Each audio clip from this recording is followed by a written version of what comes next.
Para siyang pintura. Ayan siya. Binudol niyo ako guys to try this sunscreen. Pero ito yung itsura niya. Ito yung merong sunscreen.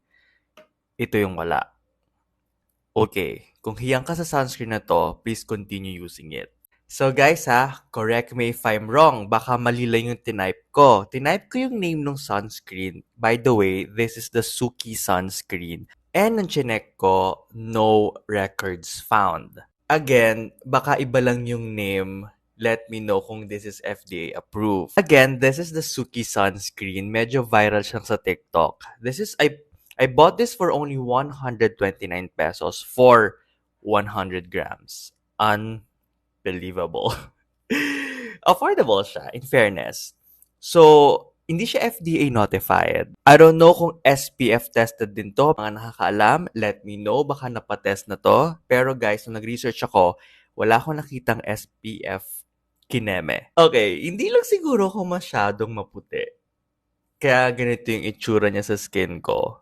Very ashy, very gray. Papakita ko sa inyo ha. Okay naman yung okay, sige. Yung mga good points nito, okay naman yung packaging.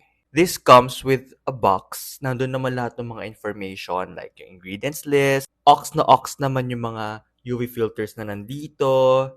So, maglalagay lang tayo ng konti. Konti muna ha. Kahit hindi naman ito yung right amount of sunscreen na dapat nilalagay mo. Ganyan siya. So, sa una, white na white siyang ganyan.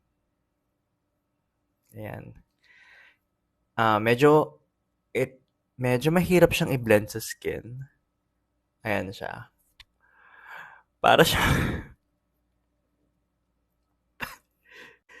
para siyang pintura, guys. I hate it.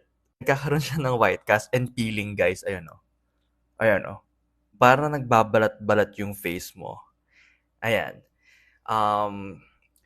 Again, kung gusto mo tong sunscreen na to, continue using it. For me, it's a big no.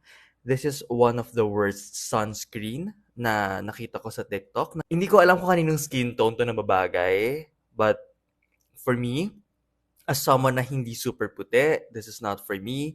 Again, kung okay naman sa'yo to, continue using it. But for me, it's a big no. Love you.